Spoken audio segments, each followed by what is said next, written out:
friends. I hope you had a great long weekend. Today I have for you chapter 12 of Nuts to You. This one is called The Human Conversation, which makes me think the squirrels might do some spying on humans who are destroying their home. The human who had shared food with Titi unwrapped another sandwich.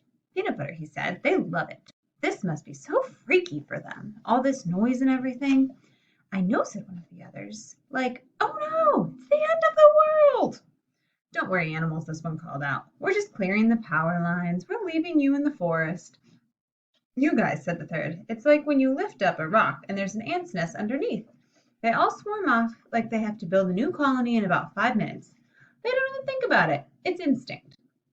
There's always more dirt, though, said the first one who had silvery fur with a tail that came out from the back of his head instead of where tails usually are. For the ants, there isn't always more trees. There aren't always more trees, I mean. Well, we are leaving them lots of trees, said the one who had talked about ants. This one had reddish-brown, shaggy, bristly fur all around his head, except where his eyes, nose, and mouth could be seen.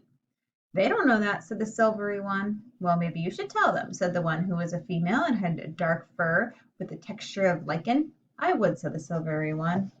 If I could, if I knew how. Chapter 13. A Hard Question. Swiftly and skillfully, Chai ran until he sensed he was safe. Better safe than sorry. Then, because he knew he'd have to return to where the awful noise was if he wanted to rejoin his friends, he cocked his ear and listened for it. But he could hear nothing aside from the normal sounds of the forest. Had he run that far? Chai looked around. Not a clue. He sniffed, and then he listened. Nothing. A deer and her fawn browsed in the undergrowth. A woodpecker tapped nearby. A whiff of a skunk drifted up. He had run a great distance. Or was the racket all over and done with? Chai went up top to see what he could see. When he found the line of frozen spider webs poking out of the forest, something was different. Chai squinted. It almost looked as if the forest had been split, chewed away around the spiderwebs, leaving them in a lonely, unexpected trough, up to a point. Then the canopy remained undisturbed. He didn't know what to make of it. He looked at the silver egg and the great beak to orient himself, and then descended to traveling level and headed again. As he drew closer, he passed huddles of squawking and squabbling creatures. Scraps of conversations reached his ears. Monsters, said a chickadee, giants, friends, my heart is pounding. My down is standing on end. It was quite frightening, a rabbit murmured to a groundhog. I know I'm easily frightened, but even so, there was something big, something scary. Hoodlums came from the small screech owl, screeching to no one in particular from the safety of the hollow of a beech tree. Barbarians, idiots. But what can you do? You pick yourself up, you pull yourself together, you move on. And Chai did move on. Presently, he came to the third frozen spider web. The forest still surrounded it, but not far off he saw the kind of brightness that comes from a clearing that had not been here before. He decided to go up the spiderweb for a better view.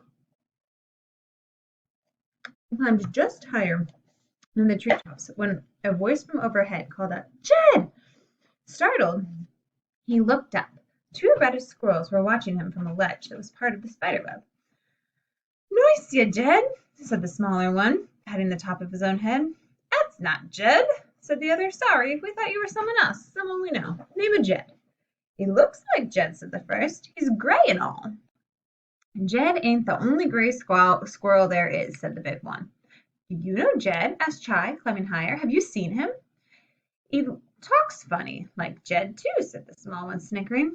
Don't mind him, said the other. He extended his paws as Chai reached their level. I'm Chuck, right?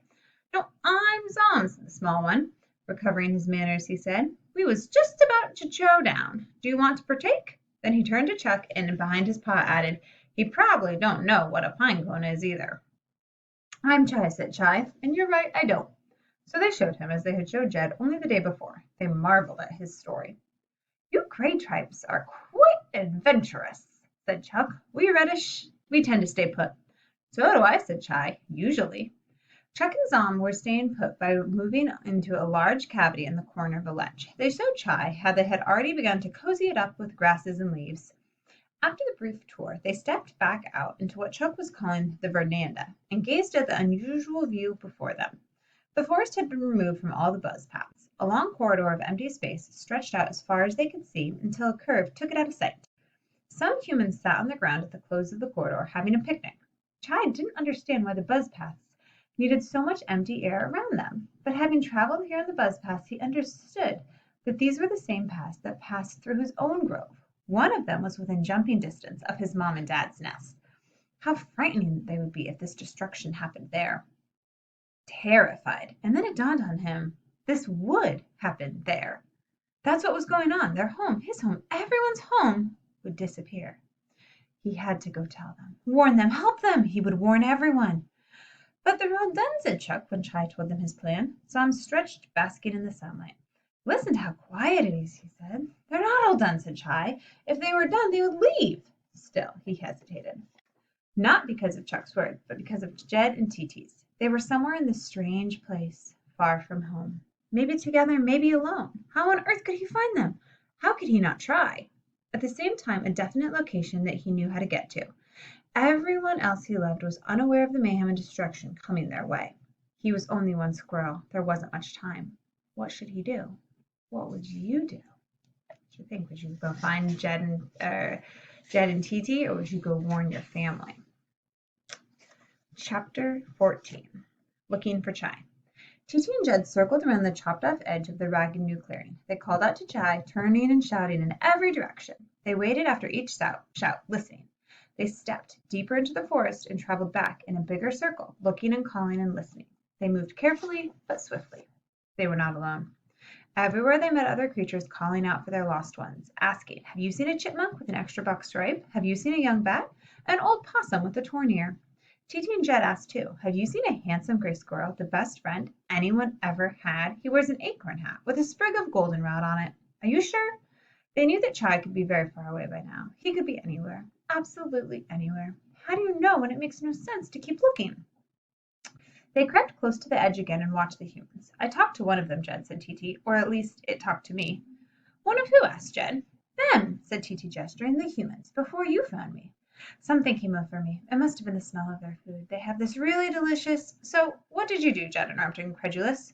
You went down and asked for some? I guess so. All of a sudden, I was down there, and one of them, the one with the tail on his head, spoke to me and tossed me some food, as if it was trying to make friends. Jed had never spoken with a human. He didn't seem to even know it was possible. Leave it to Titi, he thought. If anyone could talk to them, it would be her. What did it say? He asked. Who knows, said Titi. Their speech is so garbled. It had so many sounds in it. The thing is, I don't understand what they're doing, but I don't think they mean us any harm. Jed couldn't help but smile at his friend's warm heart. The thing is, he said, they're chomping through the woods, and it really doesn't matter why. We still have to get out of the way. Well, she said, I just wanted to tell you that. That's good, he said. It's a good thing to know. The three humans were standing up, stretching, moving around. Jed spoke with a calmness he did not feel. I think we have to go, he said, before it starts again. Chai will be okay. He can take care of himself. But think of... He was interrupted by the harsh, peevish, guttural purr of the tree chewers. Titi said, okay, but we have to leave messages, a trail. How can we, said Jed. They're cutting everything away. We'll have to leave the messages right on the buzz paths, he said. Okay, said Jed. Is it all right if I ask how again? They were standing on a limb right in the path of destruction.